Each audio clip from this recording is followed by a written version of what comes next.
고린도후서 1장 1절. 하나님의 뜻으로 말미암아 그리스도 예수의 사도된 바울과 및 형제 디모데는 고린도에 있는 하나님의 교회와 또 온 아가야에 있는 모든 성도에게 하나님 우리 아버지와 주 예수 그리스도로 쫓아 은혜와 평강이 있기를 원하노라. 3절. 찬송하리로다. 그는 우리 주 예수 그리스도의 하나님이시요 자비의 아버지시요 모든 위로의 하나님이시며. 4절 같이 읽겠습니다. 시작. 우리의 모든 환난 중에서 우리를 위로하사 우리로 하여금 하나님께 받은 위로로서 모든 환난 중에 있는 자들을 능히 위로하게 하시는 이시로다. 8절. 형제들아, 우리가 아시아에서 당한 환난을 너희가 알지 못하기를 원치 아니하노니 힘에 지나도록 심한 고생을 받아 살 소망까지 끊어지고. 자, 9절 같이 읽겠습니다. 시작. 우리 마음에 사형 선고를 받은 줄 알았으니 이는 우리로 자기를 의뢰하지 말고 오직 죽은 자를 다시 살리시는 하나님만 의뢰하게 하려 하심이니라. 이 구절에 보면 어떤 표현이 나왔냐면 오직 죽은 자를 다시 살리시는 하나님만 의뢰하게 하려 하심이라, 이런 표현이 나왔어요. 이는 우리로 자기를 의뢰하지 말고, 이는 우리로 자기를 의뢰하지 말고, 그러니까 의뢰란 말은 신뢰요. 자기를 믿고 신뢰하지 말고 오직 죽은 자를 다시 살리시는 하나님만 의뢰하게 하려 하심이라, 이렇게 표현됐다는 거죠. 그러면 이제 전반부에 어떤 내용이냐면 바울의 간증처럼 바울의 예수 그리스도를 만난 이후에 바울의 신앙이, 바울의 신앙이 어땠냐? 바울의 신앙이니까, 신앙은 이론이 아니라 삶이잖아요. 내 머리에 든 지식으로 옳고 그름을 나누는 게 아니고, 여러분, 내가 낭떠러지에서 떨어질 때 지식이 없어서 죽습니까?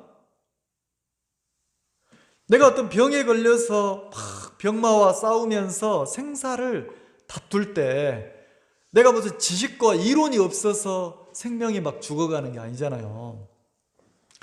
그러니까 신앙은 뭐냐면 이론과 지식도 중요하지만 이론과 지식보다 뭐냐면 삶이에요. 삶.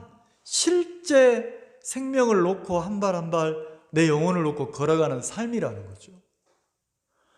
그럼 바울의 신앙을 한번 이렇게 고린도 후서를 통해서 한번 이렇게 살펴보면, 고린도 전서가 있고 후서가 있으니까 전서는 첫 번째 편지고 두 번째 편지가 후서, 이게 아니고 이 후서는 바울이 고린도에 복음을 전했잖아요.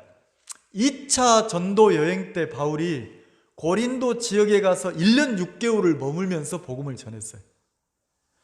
그리고 바울이 이렇게 이동해서 에베소로 지나서 이렇게 다시 복음을 전하고 다닐 때 에베소에서 3년을 머물렀는데, 바울이 에베소에 머물러 있을 때 고린도전서 1장에 보면 고린도 교회의 글로에라고 하는 사람의 집에서 사람을 보낸 거예요. 바울 선생님, 복음을 전하고 가셨는데 교회가 너무 어수선합니다. 교회가 너무 혼란스럽고 너무 문제가 많습니다. 그럼 어떤 문제가 있는데, 그 사람들이 와서 고린도 교회의 사정을 하나하나 이야기하는데 고린도 교회가 나는 베드로에게, 나는 바울에게, 나는 아볼로에게, 나는 그리스도에게 이러면서 교회 사람들이 이렇게 다 나눠진 거예요. 그 어떤 사람은 베드로를 따르는 사람이 있고 추앙하는 사람이 있고, 어떤 사람은 바울을 막 섬기고 따르는 사람이 있고, 어떤 사람은 아볼로를, 선지자 중에는, 사도 중에는 아볼로가 제일이야 그러면서 막 아볼로를 따르는 사람이 있고, 교회가 연합되고 하나가 되는 게 아니고 막 나눠지더라는 거죠. 심지어는 나는 사람 말고 나는 그리스도에게, 이런 사람도 있는 거예요. 교회가 마음이 하나로 연합이 되고 마음과 뜻이 모여져서 주님의 인도를 받는 게 아니고 성도들의 마음이 막 나눠졌단 말이에요. 그런 문제만 있는 게 아니고 막 이익 다투 때문에 막 형제들이 그 세상 법정에 서서 송사하고 재판하는 일도 있었고, 그리고 막 영적으로 굉장히 이렇게 좀 혼란스러웠어요. 예배를 드리면서 서로 막 가진 은사를 가지고 자기를 나타내고 막 드러내고 막 이런 문제들이 굉장히 많았다는 거죠. 그래서 그 글로의 집, 그 형제 집에서 사람을 보내가지고 바울이 있는 곳에 보내서 이러이러한 문제가 있다고 하니까 편지를 써가지고 바울이 고린도 교회를 잘 이끌어보고 싶었어요. 편지로서 고린도 교회를 이렇게 잘못된 부분을 잘 잡아주고 싶었단 말이에요. 그래서 고린도 전서를 썼는데 그 편지를 쓰고 나서 교회가 굉장히 좋아지고 회복이 되겠지 하고 생각을 했는데 웬걸 회복이 안 되는 거예요. 그리고 그 거짓 형제들이 들어와가지고 예루살렘 쪽에서 거짓 형제들이 들어와서 바울에 대한 불신을 너무 많이 넣는 거예요. 바울이 무슨 사도냐? 바울이 예수님이 직접 불러서 세운 사도냐? 그 말도 안 된다. 바울이 뭐라고 가르치는데, 그렇지 않아. 신앙은 율법의 행위를 가지고 하나님 앞에 바르게 살아야 되는 거야. 그리스도로 말미암아 구원을 받았지만 율법도 중요한 거야. 율법의 행위가 이렇게 막 가르치는 거예요. 그리고 바울에 대해서 막 그 형제들이 들어와서 사도성, 그 사도에 대한 정통성을 바울은 사도도 아니야, 흠집내기를 계속하는 거예요. 자, 고린도 교회가 누구로 말미암아 세워졌습니까? 바울이 2차 전도여행 때 1년 6개월 동안 머물렀잖아요. 사도행전을 읽어보면. 그리고 바울이 처음에 고린도에 들어갔을 때 누구를 만났습니까? 브리스길라와 그 브리스길라 자매하고 아굴라 형제를 만나가지고, 브리스길라와 아굴라가 텐트를 만들어서 장막을 만들어서 파는 일을 하는데 그 집에서 같이 장막 만드는 일을 하면서 바울이 복음을 전했잖아요. 유대인의 회당에 가서 안식일만 되면 회당에 가서 거기 가서 복음을 전하고 그리스도를 증거하고 십자가를 증거하고 그리스도의 부활을 증거하고 하늘의 소망을 두어야 된다고. 그리고 성령의 인도를 받아서 율법의 행위로 신앙하는 것이 아니고 성령의 인도를 받아서 사는 게 신앙이라고 바울이 그 회당에서 막 강론을 했잖아요. 그래서 유대인들이 회심을 하고 복음을 듣고 그리스도를 받아들이고 구원을 받고 거듭나고, 이렇게 해서 고린도 교회가 만들어졌잖아요. 근데 이상하죠? 바울에게 복음을 들었는데 그들이 정작 바울의 모습을 보면서 일부 형제들이 바울에 대해서 막 대적하는 마음을 가졌단 말이에요. 왜냐하면 바울의 모양이 그 형제들이, 유대에서 온 형제들이 강론하는 형제들 모양하고 너무 많이 달랐어요. 초라했고 가난했고 또 질병도 있었고, 그 내용을 자세히 보면 이 고린도 후서에 바울이 어떻게 살았는지가 오늘 읽었던 말씀에 나오잖아요. 그러니까 바울의 삶 속에 좀 바울을 존경하고 따를 만한 모습이 나오는 게 아니고, 꼭 구원받고 거듭나면 신앙인은 저렇게 어렵게 살아야 돼? 저렇게 힘들게 살아야 돼? 저렇게 고난이 많아야 돼? 막 이런 모습이 너무 많았단 말이에요. 그래서 고린도 교회 일부 형제들은 바울을 사도로 인정하지 않았어요. 우리가 믿고 함께 하면서 존경하고 배울 만한 사도라고 인정을 안 했단 말이에요. 그래서 고린도후서 그 1장 1절에 보면 뭐라고 되어 있습니까? 하나님의 뜻으로 말미암아 그리스도 예수의 사도된 바울과 및 형제 디모데는, 자, 하나님의 뜻으로 말미암아 그리스도 예수의 사도된 바울은 그랬어요. 자, 바울이 나는 사도다. 누구로 말미암아 사도가 됐다는 겁니까? 하나님의 뜻으로, 하나님의 부르심으로 말미암아 내가 사도가 됐다. 자기 사도권을 주장한단 말이에요.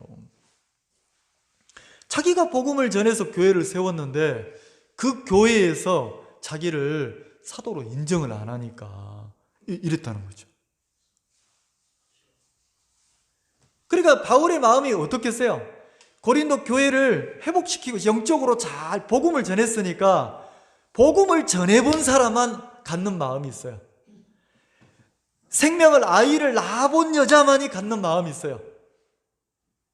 자, 똑같이 부모지만 자식을 향한 그 생명을 향한 마음이 아빠가 큽니까? 엄마가 큽니까?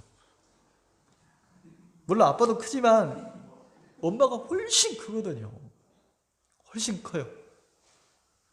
그럼 복음을 전해서 한 생명이 구원받으면 복음을 전해본 사람만이 갖는 마음이 있어요.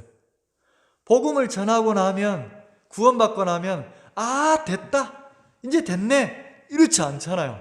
구원받고 나면 그때부터 복음을 전한 사람이, 내가 한 사람을 인도해서 한 사람이 구원받으면 그때부터 그 사람을 향해서 마치 아이를 낳은 여인이 그 아이를 막 젖물려서 젖을 먹이는 것처럼 내가 인도한 한 사람이 영적으로 잘 교회 안에서 신앙인으로 잘 자라기를 막 바라는 마음이 나도 모르게 그 마음이 막 있어서 그 사람을 향해서 계속 마음을 쏟아요, 안 쏟아요? 쏟거든요. 그러니까 실제 복음을 전해서 한 사람이 구원을 받아보면 뭐가 만들어지냐면 생명을 사랑하는 마음이 막 올라오는 거예요. 그래서 구원받고 거듭나서 신앙하면서 복음을 전해서 나를 통해서 구원받은 사람이 있느냐 없느냐, 이것도 굉장히 중요해요. 자, 여러분이 한번 돌아보세요. 여러분이 구원받고 여러분을 통해서 구원받고 교회 안에 한 사람이 세워져서 신앙인으로, 믿음의 생활을 하는 신앙인으로 나를 통해서 연결된 사람이 신앙인으로 잘 자라서 믿음의 삶을 살고 있는 사람이 있습니까?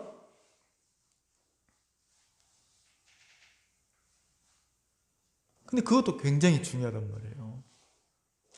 내가 한 생명을 인도해서 이렇게 그리스도인으로 세워가는, 그 신앙인으로 세워가는 그런 삶을 살아보면 한 사람이 세워지기까지 내 마음이 어떻습니까? 내 마음이 막 나를 위하고, 마치 한 여인이 결혼해서 자식을 낳아서 기르는 거하고 똑같더라고요. 한 여인이 결혼해서 자식을 낳으면 아가씨 때는 누구를 위해서 삽니까? 내가 먹고 싶은 것, 내가 좋아하는 것, 나를 위해서. 그리고 온통 누구를 꾸며요? 자기를 꾸미잖아요. 근데 아이를 낳고 나면 아무리 예뻤던 아가씨도 아이 낳고 나면 어때요? 모든 초점이 자기입니까? 아이입니까? 아이잖아요. 아이를 위해서 살잖아요. 그러니까 삶이 완전히 바뀌는 거예요. 삶이 자기 중심에서 자기가 낳은 생명 중심으로 삶이 완전히 바뀐다는 거죠. 이렇게 구원받고 신앙하면서 제일 안타까운 게 뭐냐면 실제 생명을 사랑하는 그리스도인의 삶을 배우지 못하면 막 이론과 지식이 난무하는 거예요. 그래서 실제 마음에는 한 생명을 위해서 자기를 희생하거나 헌신하거나 한 생명을 위해서 자기가 시간을 쏟고 마음을 쏟고 막 그 생명을 기르는데 막 물질을 쓰고, 삶 자체가 생명에 초점이 되지 않고 막 이론과 지식만 막 이렇게 발달된 그런 사람들을 볼 때 안타깝다는 거죠. 그러면 이 고린도후서는 고린도후서가 쓰이기 전에 고린도전서가 쓰여졌고, 그 다음에 바울이 고린도 교회를, 여기 읽어보면 고린도 교회를 너무 영적으로 잘못 흘러가니까 안타까웠어요. 너무 안타까웠어요. 자기가 복음을 전했으니까 고린도 교회를 보면 너무 안타까우니까 그 교회를 영적으로 바로 잡아주려고 이렇게 공개하지 않고 살짝 들렸단 말이에요. 들렸는데 문제는 뭐냐면 고린도 교회에서 바울을 안 받아주는 거예요. 받아주지를 않는 거예요. 사도로 인정도 안 하고 반겨주지도 않는 거예요. 그러니까 소리 소문 없이 조용히 왔다가 그냥 바울이 마게도냐 지역으로 가버렸거든요. 다른 교회를 살피러 갔단 말이에요. 왜냐하면 자기가 거기서 나를 반겨주지 않는데 너희들이 그럴 수 있어? 이러면 싸움이 납니까 안 납니까? 싸움이 나고 교회가 완전히 막 혼란스러워지니까 그걸 피해서 갔단 말이에요. 가면서 뭐라 했냐면 내가 다시 올게. 다시 와서 이 부분을 하나씩 내가 정리해 나갈게. 이렇게 약속하고 갔어요. 갔는데 바울이 다시 못 왔어요. 성경 읽어보면 다시 안 왔어요. 고린도 교회를. 그리고 안 오고 누구를 보냈냐면 그 디모데를 보내고 디도를 보내고 막 이랬단 말이에요. 근데 그렇게 지나가서 고린도 교회가 자기를 막 배척하고 막 그 다른 형제들이 들어오면 그 사람들 따르고 존경한다 하고 막 이렇게 교회가 나눠지고 이러니까 너무 안타까워서 그 바울이 한번 살펴봅시다. 자, 7장 10절 한번 봅시다.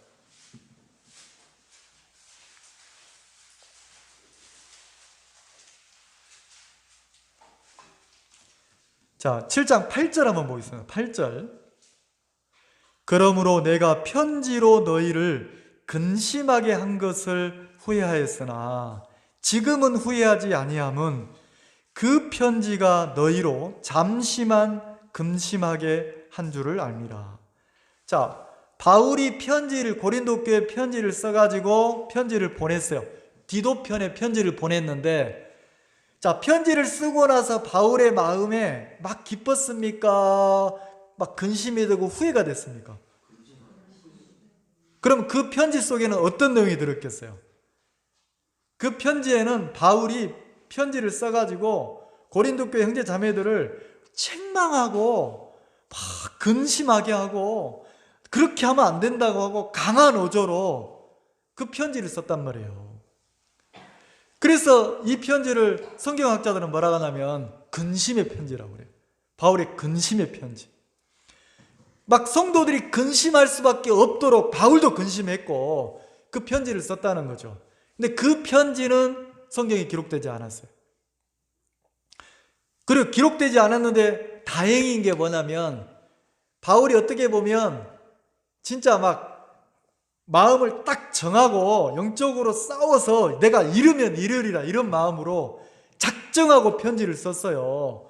그 편지를 읽고 나면 고린도 교회 형제 자매들이 마음에서 막 근심이 될 만한 그런 내용들을 강하게 영적으로 강하게 이렇게 썼단 말이에요. 바울은 알았어요. 뭘 알았냐면 고린도 교회 형제 자매들이 영적으로 성장했습니까? 어렸습니까? 굉장히 어렸다는 걸 알았어요. 알았는데도 편지를 써서 고린도 전서를 써서 그들을 영적으로 인도하는데 교회가 올바른 방향으로 회개하지 않는 거예요. 더 막 다툼이 되고 서로 막 싸우고 그리고 막 순수하게 영적으로 자라는 게 아니고 막 영적으로 잘못하면 괴물이 될 정도로 이렇게 막 이러니까 바울이 그 디도를 통해서 편지를 보냈어요. 근심의 편지라고. 그래서 완전히 막 책망하고 막 잘못된 걸 지적하고 돌이켜야 되는 부분에 이런 편지를 썼단 말이에요. 근데 그 편지를 써놓고 나서 이 글을 읽어보니까 말씀을 읽어보니까 바울의 마음도 후회를 했습니까? 안 했습니까? 이거 내가 잘못한 거 아닌가? 이러다가 진짜 형제들 다 잃어버리는 거 아닌가? 막 염려하고 걱정했단 말이에요. 그러면 제가 이렇게 복음 전도자로 살아보니까 그 김경희 형제님 과일 장사를 하시는데 그 옛날 속담에 장사꾼 똥은 누구도 안 먹어. 개도 안 먹는데. 왜요? 자, 간 쓸개 빼놓지 않으면 장사할 수 있어요, 없어요? 술 취한 사람은 와가지고 술 취해가지고 흥정하고 또 어떤 사람은 또 막 과일을 훔쳐가는 사람도 있어요. 과일을 와서 은근히 이렇게 훔쳐가는 사람도 있어요. 훔쳐가는 사람도 있고 별 사람이 다 있단 말이에요. 깎는 사람은 꼭 깎아. 물건이 안 좋다면서. 그러니까 이 장사를 하다 보면 내 마음 갖고는 장사를 못하니까 내 마음을 내려놓고 장사를 해야 되잖아요. 그러니까 장사꾼 똥은 개도 안 먹는다, 이런 속담이 있단 말이에요. 근데 제가 복음을 구원받고 나서, 복음을 듣고 구원받고 나서 복음을 전하는 전도자로 살아보니까, 야, 이 복음 전도자로 사는 것도 장사꾼 못지 않아요? 장사는 내가 배짱 한번 부르면 가! 안 팔아, 가! 다시는 오지 마! 이러면 되거든요. 근데 목사는 마음에 안 든다고 가! 그럴 수 있습니까? 그래, 못하잖아요. 그리고 오는 사람 말릴 수 있어요? 그 가는 사람 붙잡을 수 있습니까? 붙잡아도 필요 없어요. 붙잡아도 갈 때는 다 누가 잘못이야? 내가 목사 때문에 교회 안 나온다, 빌어먹을로 목사 때문에, 이러잖아요. 잘 되면 지 탓, 못 되면 누구 탓? 조상 탓, 이러잖아요. 그러니까 이게 쉽지가 않은 거예요. 복음 전도자로 이렇게 교회를, 나는요, 이렇게 교회를 하지 않는 목회자 출신들은 나는 목사님이라고 안 불러요. 그분들을 무시하는 게 아니고, 지금 교회를 안 하고 있잖아요. 그럼 형제인 거예요. 구원받은 형제.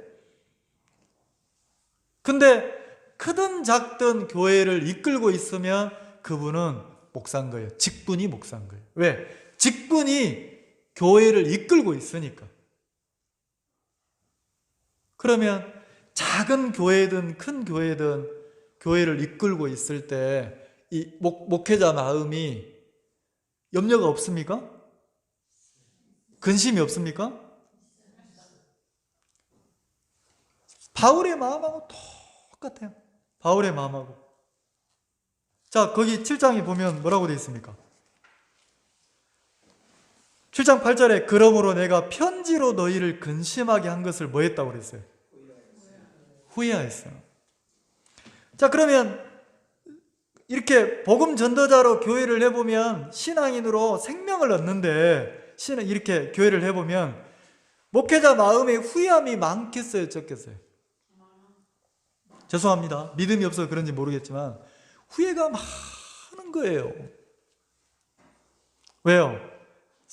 소중한 천하보다 귀한 형제자매들이 왔다가 이 교회에서 편히 쉬지 못하고 떠나가는 거예요. 떠나가면 또 그게 막 소란스러워서 어쩔 때는 개인적으로는 그분한테 교제를 하고 상담을 하고 막 이끌어주고 싶은데, 그분이 왔을 때 이 교회 안에 있는 형제자매들에게 너무 안 좋은 영향을 미치니까 목회자는 한 개인보다 교회를 생각해야 되기 때문에 그분을 교제를 못할 때도 있는 거예요. 그래서 막 안타까울 때가 있단 말이에요. 자, 9절에 보세요. 내가 지금 기뻐함은 너희로 근심하게 한 까닭이 아니요 도리어 너희가 근심함으로. 자, 이 편지를 받고 고린도 교회 형제 자매들도 근심을 했다는 거예요. 근데 근심함으로 뭐 했다고요? 회개함에 이른 까닭이라.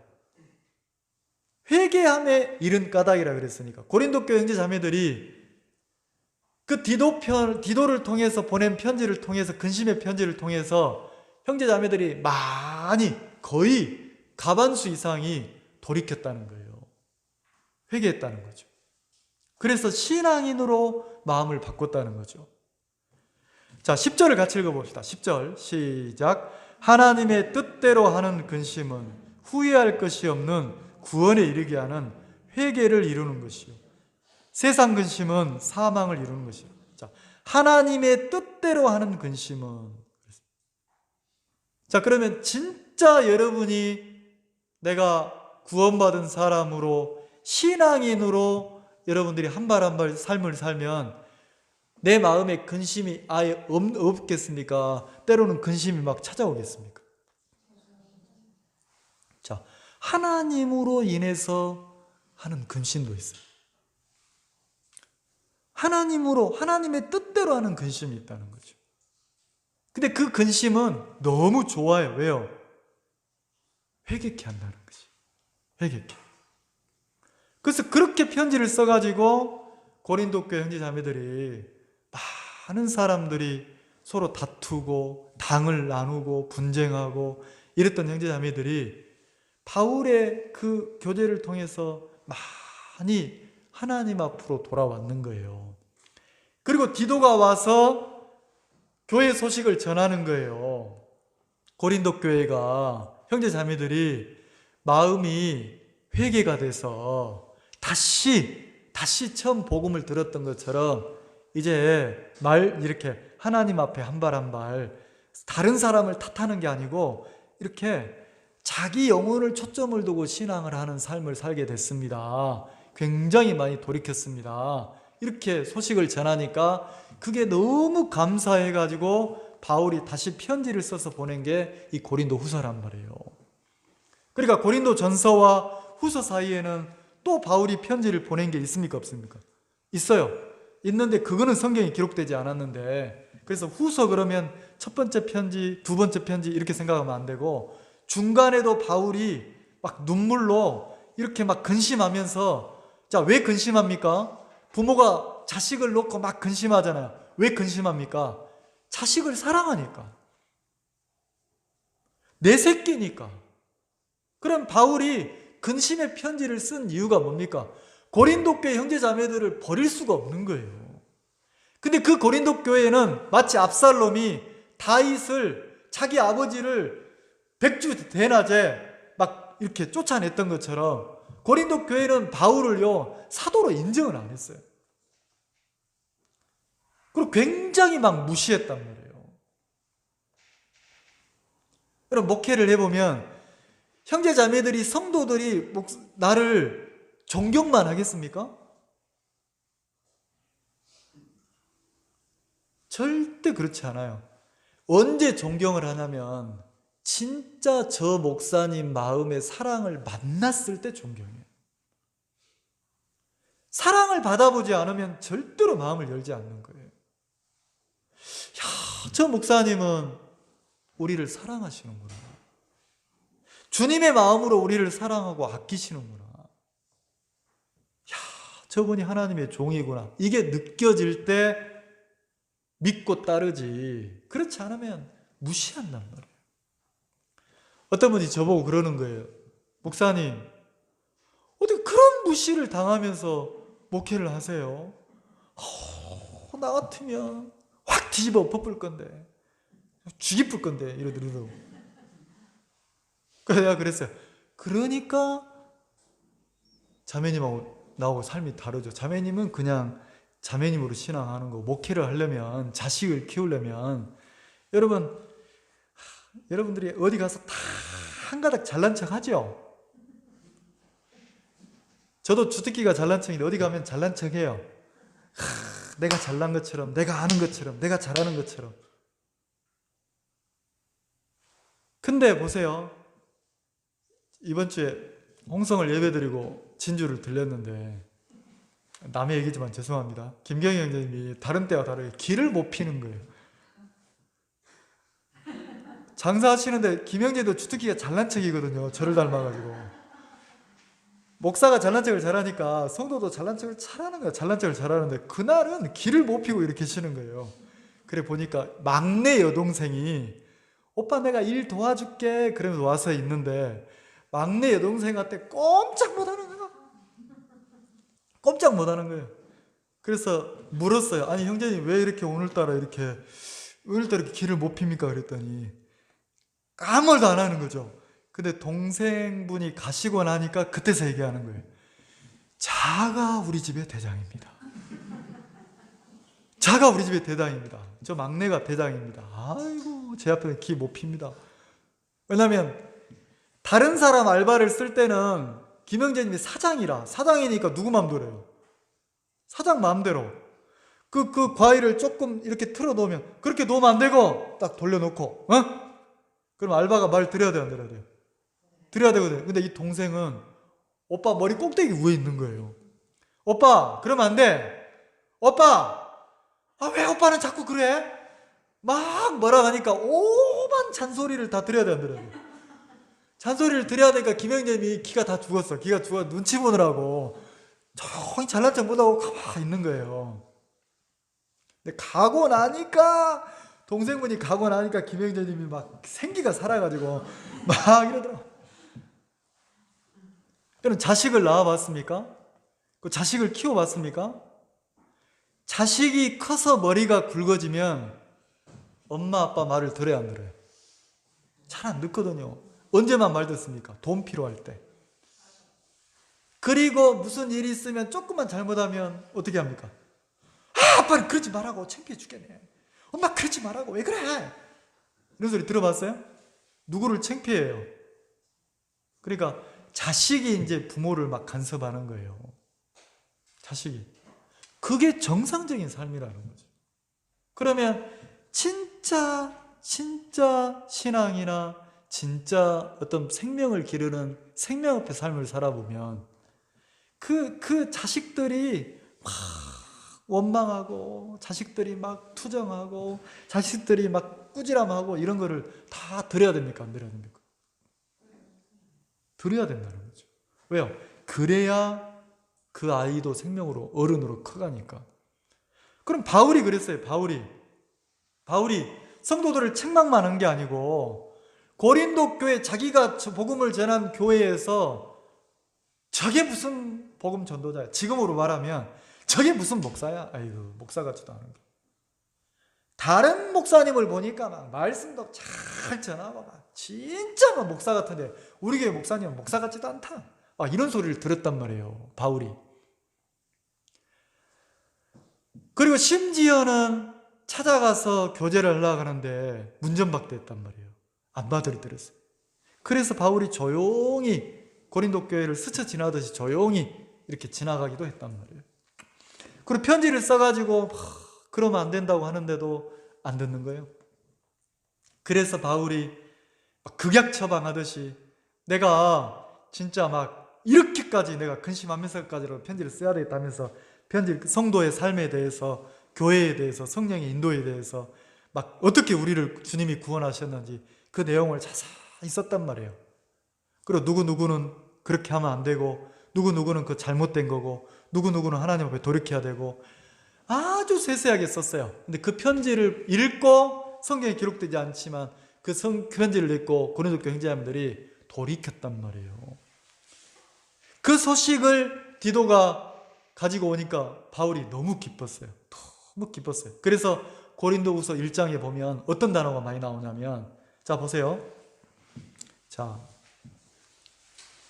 3절 1장 3절에 찬송하리로다. 그는 우리 주 예수 그리스도의 하나님이시오. 자 하나님을 찬송하리로다. 그러면서 뭐라 합니까? 자비의 아버지, 자비의 하나님이시오 이랬어요. 모든 위로의 하나님이시며. 자 무슨 하나님이요? 자비의 하나님. 그 다음에 뭐라고 그랬어요? 위로의 하나님.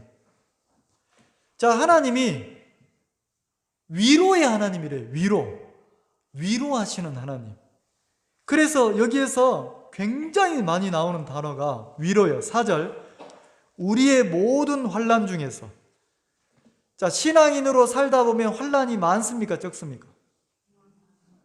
많아요. 제가 말하는 환난은 잘못된 단체에서 계속 있으란 말이 아니에요. 근데 구원받은 성도로서 삶을 살다 보면 내가 신앙인으로 한 발 한 발 살려고 하면 환난이 없습니까? 만약에 환난이 없다면 여러분이 마음에 내가 교회 일원이 되지 않아서 그래요. 제가 교회를 하기 전에는 어떤 단체에서 나와서 개인적으로 직장을 다니고 일을 하며 살았어요. 그때는 내가 막 근심할 일이 별로 없었어요. 내 가정 일만 근심하지. 근데 내가 교회를 하고 교회 일원으로 나도 신앙하는 사람으로 교회를 인도하는 그런 사람으로 이렇게 내가 신앙을 하니까 많은 어려움이 오더라고요. 신앙인으로 한 발 한 발 걸어가 보면 그 예수님은 뭐라 하겠습니까? 우리의 대적이, 우리를 거스리는 자가 네 집안에 있다는 그 말씀 봤습니까?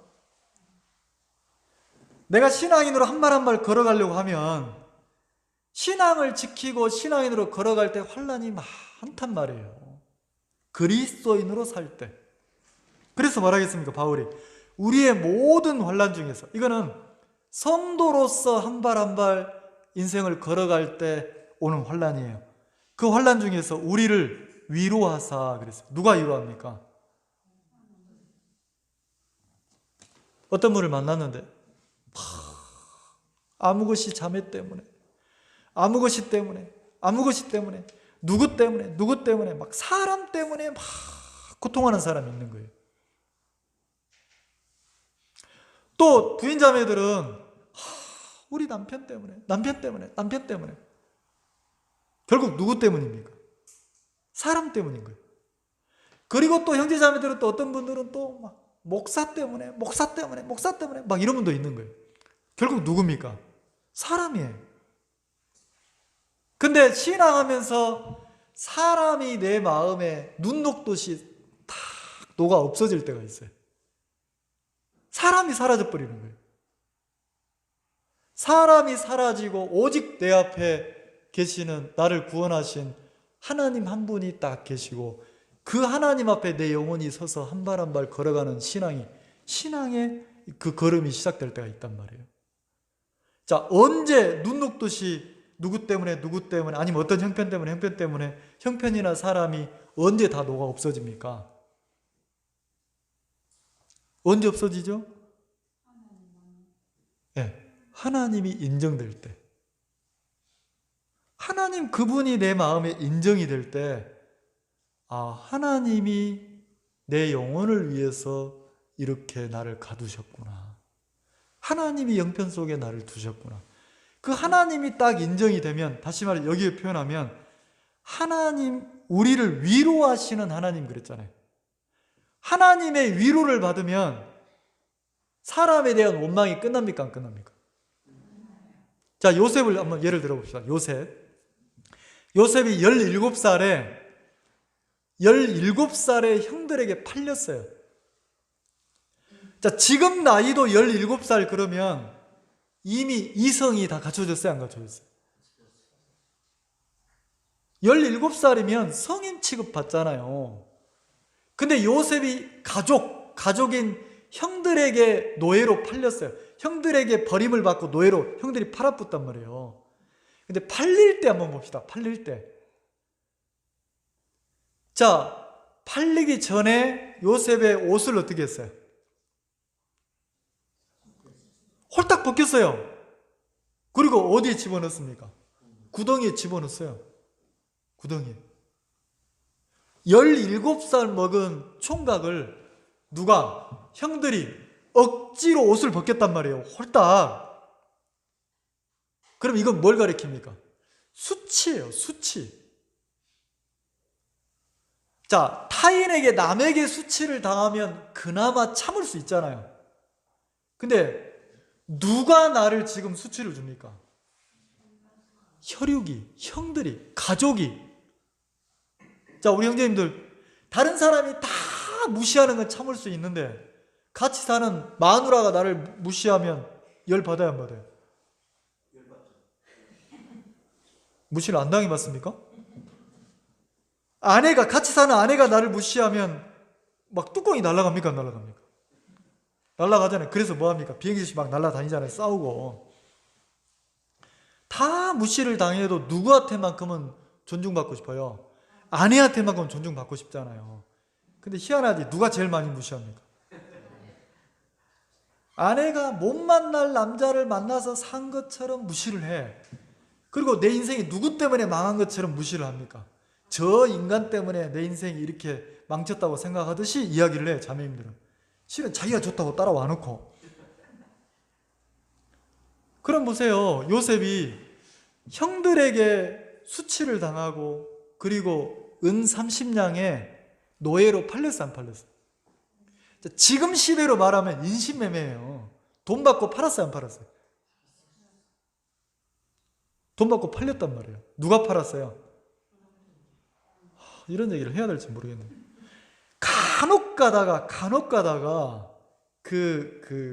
뭐랍니까? 이렇게 죄송합니다. 이렇게 그 집장촌 이런 데 보면 몸 팔고 사는 그 여자분들 이야기를 들어보면 누가 팔았냐면 자기 가족이 팔 경우가 있어요.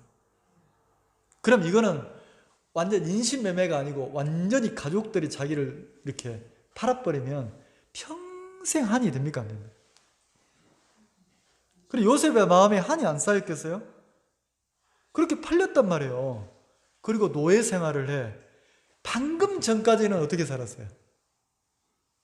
요셉이 어떻게 살았어요? 완전히 왕자님 대접 받았단 말이에요. 형제 중에서 자기만 그 색동저고리 떼떼 옷을 입었어. 색동저고리를. 그리고 아버지가 누구만 사랑해? 아마 요셉 궁둥이가 제일 먼저 옷이 떨어졌을지 몰라. 아이고 내 아들, 아이고 내 아들, 아이고 내 아들 이러니까. 그러니까 아버지에게 사랑을 받고 사니까 아들이 요셉이 행복했겠어요? 안 행복했어요? 너무너무 행복했을 거 아니에요. 근데 아버지의 사랑도 끝나고 그리고 막 왕자처럼 대접받는 것도 끝나고 이제는 애굽의 그 상인들에게 팔려가지고 보디발의 집에 가서 노예 생활을 해. 그러면 히브리인이 이방인이 와서 히브리인이 노예로 들어오면 누가 알아줍니까? 그때부터 오만 무시, 수모, 멸시, 천대 다 받았습니까? 안 받았습니까? 받았잖아요. 요셉의 간증을 보면 그게 나오잖아요. 그리고 막 자기가 고통스러울 때마다 누가 기억이 나요? 누가 생각이 나요? 자기를 이곳으로 판 형들에 대한 막 그 분노가 끓어오릅니까? 안 오릅니까? 하나님의 약속이 있는 사람인데도 그 속에 형들을 향한, 혈육을 향한 막 분한 마음, 억울한 마음, 막 죽이고 싶은 마음, 이게 가득했단 말이에요. 근데 요셉이 총리가 되고 나서 창세기 45장에 보면 총리가 되고 나서 형들을 만나서 하는 간증을 보세요. 뭐라고 간증합니까? 당신들이 나를 이곳에 팔았으므로 근심하지 마소서, 한탄하지 마소서. 나를 당신들 앞서 이곳에 보내신 이는 하나님이시니 그래요. 나를 당신들 앞서 이곳에 보내신 이는 누구다? 하나님이다. 그리고 형들이 팔았다. 하나님이 보냈다. 하나님 한 분이 딱 인정이 되니까 형들을 향한 미움이나 원망이나 여기에서 요셉이 눈 녹듯이 사르르 녹고 하나님만 세워집니까? 안 세워집니까? 그러면 자, 신앙하는 우리의 마음에 하나님의 위로, 저는 그 얘기를 하고 싶은 거예요. 하나님의 위로. 자, 3절, 1장 3절에 찬송하리로다. 자, 어떤 하나님을 찬송하자는 겁니까? 그는 우리 주 예수 그리스도의 하나님이시오. 자, 우리를 구원하신 하나님을 찬양하자는 거죠. 그 다음에 자비의 아버지시오. 모든 위로의 하나님이시라는 거죠. 자, 우리를 위로하시는 하나님을 찬양하자는 거죠. 그래서 4절 같이 한번 읽어봅시다. 시작. 우리의 모든 환난 중에서 우리를 위로하사 우리로 하여금 하나님께 받은 위로로서, 자, 하나님께 받은 위로로서 그랬어요. 자, 바울이 그 얘기를 하잖아요. 자, 그럼 바울의 마음에는 뭐가 들었다는 겁니까? 위로의 하나님이 그 마음에 딱 그려졌는 거예요. 자, 바울의 마음에는 하나님께 받은 위로가 딱 새겨져 있어요, 안 새겨져 있어요? 자, 그럼 처자매님, 암에 걸렸을 때 하나님이 원망이 됐어요, 안 됐어요? 힘들었어요, 안 힘들었어요? 누구보다도 막 고통스러웠잖아요. 근데 그 과정을 통해서 하나님은 자매님 마음에 위로의 하나님으로 그림을 그려주셨습니까? 야, 내 생명이 아무것도 아니구나. 내가 살아있는 것이나 죽은 것이나 겁한 차이가 없구나. 이 육 아무것도 아니구나. 내가 무슨 인내심이 있는 것처럼 보여도 내가 항암제 하나 이길 수 없는 진짜 연약한 사람이구나. 내 영혼이 구원받았다는 게 너무 감사하구나. 야, 지금도 내가 하나님의 은혜로 사는 거구나. 그 큰 질병을 만나보면 나라는 존재가 점점 커집니까? 작아집니까? 티끌과 같은 게 나구나. 내 인간의 각오, 내 의지, 내 마음 아무 의미가 없는 거구나. 그럼 이 순간에도 나를 지키고 나를 돕고 나를 존재하게 만드시는 분은 아버지 하나님이구나. 야, 이런 미물 같은 나를 사랑하신, 나를 구원하신 하나님이 너무 감사하다. 내가 이 땅에 소망을 두는 게 아니고 잠시 잠깐 후면 영원히 썩지 않는 신령한 몸, 이 신령한 몸은 이 몸이 아니에요. 상상할 수 없는 그 하나님 같은, 하나님의 형체와 같은 신령한 몸이라는 거죠. 우리가 병들지 않고 그 신령한 몸을 입었을 때 이제 누가 수종을 듭니까? 누가 우리를 막 그 수종을 들어요? 천사가. 천사도 놀라운데 그 천사가 우리를 수종드는 그런 신령한 몸으로 우리가 부활을 합니까? 안 합니까? 하잖아요. 그러니까 죽음 앞에 서보니까 나는 티끌처럼 작아지고 나를 구원하신 하나님의 사랑은 커집니까? 안 커집니까? 당연히 커지죠. 그 누구에게도 새겨지지 않는 그 어려움을 통과해본 자매님에게만 그려진 위로의 하나님이 있어요, 없어요? 있잖아요. 그 하나님이 너무 소중하다는 거죠. 그래서 바울이 뭐라 합니까? 우리를 위로하사 우리로 하여금 하나님께 받은 위로로서 그랬어요. 자, 바울이 하나님께 받은 위로가 있어요, 없어요? 있죠? 여러분, 하나님께 위로를 받아보면 그 하나님의 위로를 받으면 사람이 끝납니까? 안 끝납니까? 형편이 끝이 나야 안 나요?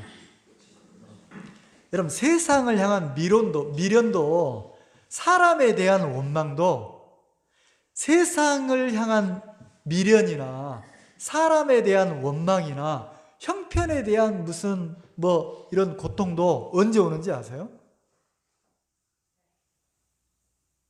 내가 이 세상에 기대를 두고 있을 때 와요. 근데 진짜 이 세상을 향한 모든 소망이 끝이 나면요, 원망도 끝이 나요. 이 세상에 대한 기대가 끝나면요, 사람에 대한 원망도 끝이 나요. 저는 그걸 자주 봐요. 왜? 죽음 앞에 선 사람들을 상담을 해보면 그 사람이 막 원망 끝이 나요. 죽음과 가까이 사시는 분들을 만나보면 지금은 내 얼굴이 좀 이렇게 쌍꺼풀 안 지고 눈이 막 안 이쁘면 좀 문제가 돼야 안 돼요? 되죠? 조금만 기다리세요. 조금만 기다리고 요양병원에 들어가서 의식도 없을 때가 되면 요 쌍꺼풀 없는 거 문제도 안 돼요. 죽음과 가까워지면 나를 꾸미고 갖추고 의미도 없어요. 근데 그분이 그걸 못 느끼느냐? 속의 영혼은 똑같아요. 똑같은데 문제는 내 몸이 내 맘대로 안 움직이는 거예요. 그때는요, 나를 고치고 바꾸는데 아무 의미가 없어요. 그때는 진짜 복음만 소망이에요. 이 복음을 통해서 구원을 받고 그리고 소망을 하늘에 두면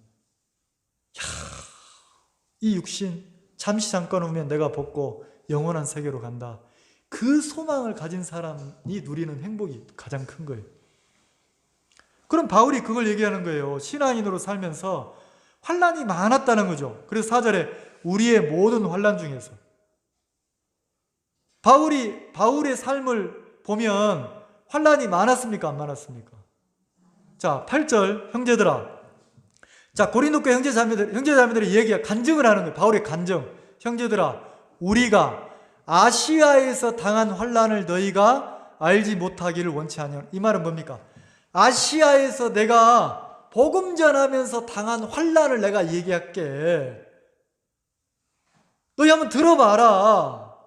자, 아시아 그랬으니까 1차 전도 여행 때 바울이 복음을 전하면서 복음 전한다고 유대인들이 돌로 쳐가지고 바울을 죽였잖아요.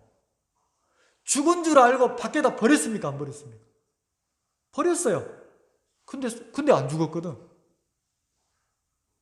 자, 그걸 읽어봅시다. 8절에 우리가 형제들아 우리가 아시아에서 당한 환난을 너희가 알지 못하기를 원치 아니하노니.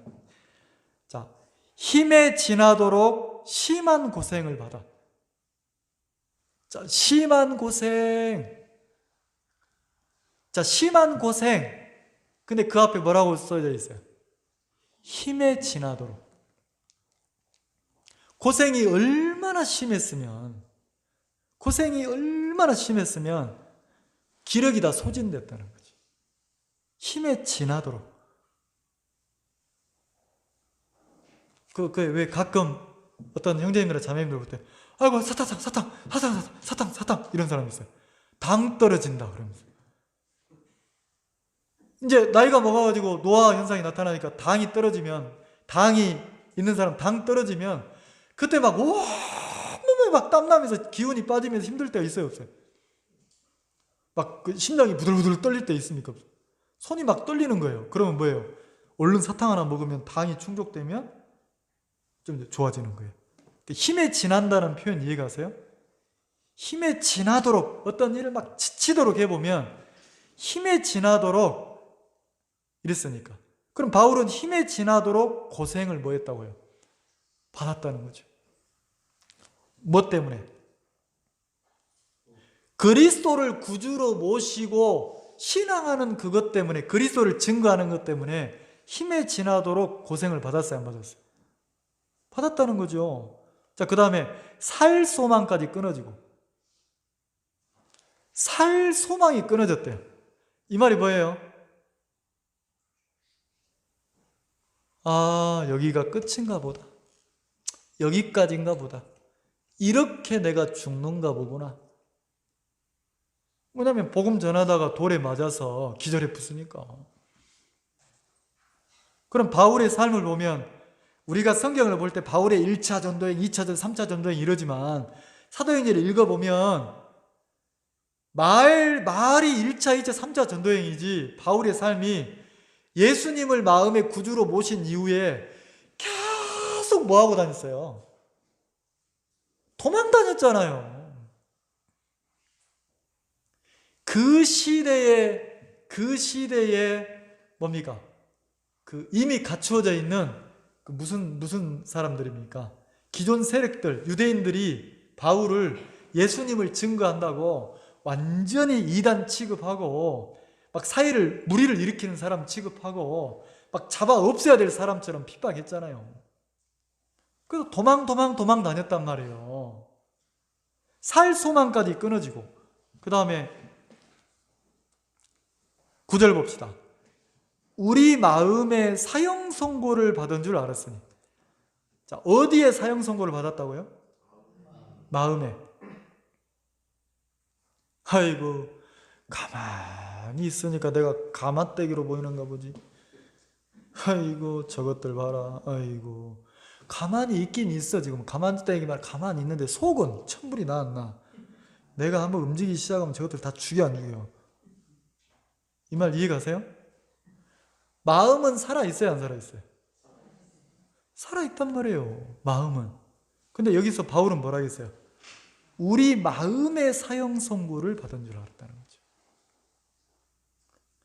마음에서 사형 선고를 받았다. 마음에서. 복음 때문에. 그래서 자, 마음의 사형 선고를 딱 받고 나니까 이 형편이 어떤 형편인지 아시겠죠? 너무 고통스러운 거예요. 왜냐하면 환난도 많고 막 그 힘에 지나도록 고생도 많고 그냥 막 내가 살 소망도 없어지고 마음의 사형 선고니까 마음에서 세상에 대한 무슨 소망이 없어질 정도로 그렇게 고통스럽단 말이에요. 근데 누가 그렇게 이끌어갔습니까? 바울을. 네, 요 고린도후서 1장으로 표현하면 위로의 하나님이 바울을 그렇게 이끌어갔어요. 위로의 하나님. 이게 좀 오해가 될지 모르겠는데, 하나님이 바울처럼 나를 이끌었던 내 삶이 있단 말이에요. 자, 여러분들도 바울처럼 하나님이 여러분을 원치 않는데 막 이런 환난, 고통, 어려움 이 속으로 여러분의 인생을 이끌어갈 때가 있었어요, 없었어요? 있었잖아요. 근데 왜 그렇게 이끌었다고 합니까? 왜? 그게 나와 있다는 거죠. 자, 왜 이렇게 이끌었냐? 자, 9절을 같이 읽읍시다. 시작. 우리 마음에 사형 선고를 받은 줄 알았으니 이는 우리로 자기를 의뢰하지 말고 오직 죽은 자를 다시 살리시는 하나님만 의뢰하게. 여기 보면 왜 이렇게 이끌었다고 간증을 했어요? 이건 바울의 간증인데, 이는 그러니까 나를 신뢰하지 말고 오직 누구만, 하나님만 신뢰하게 하려 하심이라. 우리식으로 표현하면 나를 믿고 살지 말고 오직 하나님만 믿고 신앙인으로 살으라고 하나님이 나에게 이런 어려움을 줬다, 이렇게 간증했다는 거죠. 그러면 하나님만 의뢰하고 하나님만 신뢰하고 하나님만 믿고 사는 삶이 뭐냐면 나를 위로하시는 하나님의 위로로 내가 만족하고 사는 삶이라는 거죠. 자, 내가 좀 건강이 안 좋다. 건강이 안 좋으면 내가 건강을 막 좋아지려고만 애쓰지 말라는 거지. 건강이 안 좋게 하신 하나님을 인정하면서 건강이 안 좋을 때 그때 아무도 나를 위로 못하더라. 세상에 내 속으로 난 아들이고 내가 한 집에서 한 지붕 밑에 사는 내 남편인데 내가 아플 때 내 마음에 위로가 돼, 사람이 위로가 돼야 안 돼.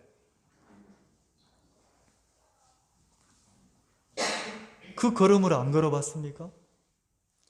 진짜 내가 인생의 외로움 속에 내가 딱 빨려 들어갈 때 내 곁에 사람들이 많은데 어느 누구도 나에게 위로가 안 돼. 근데 그때 내 마음에 위로자로 만나주시는 하나님, 그 위로자의 하나님 만나봤어요? 내가 절망밖에 없는데 이제 끝이구나, 여기서 끝이구나. 근데 그때 하나님 한 분이 내게 소망이 돼가지고 그 빛처럼 반짝이면서 그 하나님이 소망이 돼서 하나님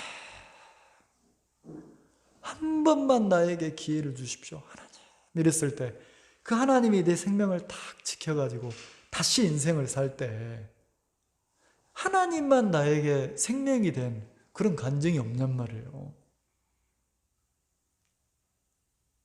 어떤 분은 간증을 하시는 거예요. 내가 사기 결혼 당했다. 사기 결혼. 내가 원래 사랑하는 마음에 둔 정의는 따로 있었는데 아버지 때문에 사기 결혼을 했다는 거죠. 근데 평생을 사는데 이 남자가 내 마음을 못 채워주는 거예요. 그러니까 평생을 살면서 누구 때문에 인생이 망친 겁니까? 남편 때문에. 근데 죄송합니다. 누가 그 인생을 살게 했습니까? 하나님. 그리고 살 소망도 누가 끊었습니까? 하나님. 막 만족하고 행복한 것도 못 누리게 했어요. 누가요? 하나님. 왜요? 이는 그랬잖아요. 이는 나를 신뢰하지 말고 오직 나를 구원하신 하나님만 믿고 살게 하려고. 그 말은 뭡니까? 야 자매야, 내가 네 위로자야. 네 남편이 너 위로자가 아니고 내가 참 남편이야. 내가 너의 위로자야. 하나님만 나의 참 위로자라는 거죠. 그렇게 바울이 간증했잖아요. 이는 우리로 자기를 의뢰하지 말고 오직 죽은 자를 다시 살리신 하나님만 의뢰하게 하십니다. 의뢰하게 하십니다. 자, 누구만이요? 하나님. 제가 뭐 신앙이 깊거나 믿음이 좋고 이런 사람 아니에요. 진짜 나도 어린 사람인데, 근데 그 간증은 나도 하겠더라고요. 교회를 하면서 내가 목회자로 전도자로 살면서 형제자매들을 믿고 신뢰할 때도 있었어요. 사람을 기대할 때도 있었어요. 근데 내가 목회자로 살면서 세월이 한 해, 두 해, 10년, 20년 지나니까 내 앞에 있는 내 눈에 보이는 형제자매들 어느 누구도 기대가 안 되는 거예요. 심지어는 내 자신도 기대가 안 되는 거예요. 내 심중에서 그냥 한마디 나오는 간증을 할 수 있다면 진짜예요. 하나님, 그분이 이 교회의 주인이다. 하나님이 주인이다. 그리고 하나님이 구원받은 형제자매들의 그분을 구원하셨으면 하나님이 그분을 인도하고 계신다. 교회를 하면서 제가 제일 많이 신경을 곤두세우고 내가 제일 많이 염려가 되는 건 뭐냐면 딱 하나예요. 어떤 형제가 교회를 염려할까 봐, 어떤 자매가 교회를 막 걱정할까 봐, 이걸 제일 염려해요. 사람의 소리가 나오면, 야, 왜 이 교회는 봉사하는 사람이 없어? 자매들이 진짜 엉망이네? 왜 아무도 안 돌보지? 나 이런 소리가 나올까 봐 제일 염려가 되는 거예요. 그냥 자기가 혼자 하면 되잖아요. 주님 앞에 얼마만큼만, 하나님이 허락하신 만큼만, 내가 할 수 있는 만큼만 하면 되잖아요. 하나님 앞에 신앙하는 거니까, 하나님 앞에 봉사하는 거니까. 야, 나는 연보하는데 저 형제는 왜 연보 안 한대? 나는 이런 소리가 나올까 봐 너무 많이 기도가 되는 거예요. 자, 누가 걱정하고 있는 겁니까? 그 형제가, 그 자매가 교회를 붙잡고 있는 거잖아요. 가장 악하단 말이에요. 내가 직분이 주방에서 주방장으로 있으면 그냥 내가 주님이 나에게 준 만큼만 봉사하고 섬기면 돼요. 누가 하냐 안 하냐 따질 필요 없고 지금 나에게 봉사하게 하시는 하나님 앞에 봉사하면 된다는 거죠. 그럼 내 마음을 일으켰던 주님이 또 필요하면 다른 마음을 일으키겠어요? 안 일으키겠어요? 사람의 소리가 나오지 않으면 너무 아름다워요. 자, 누가 연보를 하냐 안 하냐. 심지어는 자, 우리 교회가 전에는 그런 소리도 나왔어요.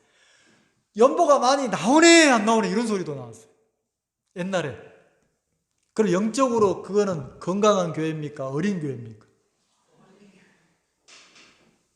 재정을 맡은 사람이 누구를 쳐다보고 있다는 겁니까? 네, 형제자매들 돈으로 보는 거예요. 이거 저 형제는 연보를 하나 안 하나? 나는 하는데 저 형제는 안 하네? 찍. 저 자매는 연보 하나 안 하나? 연보 조금 해? 찍. 아이고 이 자매는 많이 하네? 동그라미. 자, 누가 평가하고 있는 겁니까? 영적으로 어리니까 누구를 쳐다보고 있는 거예요? 나는 우리 교회가 그런 교회가 될까봐 제일 많이 기도가 되는 거예요. 저는요 무슨 기도 하냐면 하나님 필요하면 우리 굶게 해주세요. 하나님 필요하면 우리 전기 끊게 해주세요. 뭐하면? 연보가 안 나오면 전기 끊고 어둡게 예배 한번 드려보면 안 돼요? 연보가 안 나오면 그때 우리가 하나님께 기도하면 되잖아요. 하나님 감사합니다. 세상에 우리가 드디어 전기도 한번 끊었습니다. 우리 부끄럽습니다. 신앙한다고 하는데 하나님이 우리를 한번 위로해 주세요. 하나님이 한번 생각해 주세요. 하나님이 우리 교회를 생각하면 마음이 일어나서 연보할 사람도 생기겠어요, 안 생기겠어요? 봉사할 사람도 생기겠어요, 안 생기겠어요? 하나님이 살아 역사하면 되잖아요. 근데 우리는 조금만 어려워지면, 돈이 좀 있다가 재정에 돈이 좀 줄어들면 그때부터 누가 걱정해요? 혹시 너 진짜 걱정하는 거 아니에요? 걱정하지 마세요. 걱정하지 마세요. 이 교회 하나님의 교회란 말이에요. 내가 재정을 보면서 하나님의 위로를 받아야 돼요. 내가 재정을 보면서 사람의 위로를 받으면 그 신앙 끝나는 거예요. 내가 봉사를 하면서, 주방에서 봉사를 하면서 하나님의 위로를 받아야 돼요.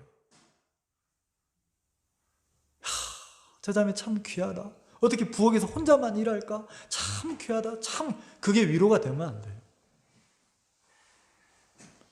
하나님이 지금은 교회가 작아서 나를 이렇게 쓰시는구나. 내가 이런 사람이 아닌데 하나님이 나를 이렇게 위로하시고 이렇게 쓰시는구나. 감사하다. 야, 세상에 내가 환갑이 넘어가지고 이 하나님의 교회 안에서 내가 피아노를 친다. 내가 피아노 잘 치거든. 내가 잘 쳐서 지금 쓰임받는 거야. 너는 피아노 못 치지? 아니라니까. 누가 지금 위로하는 거예요?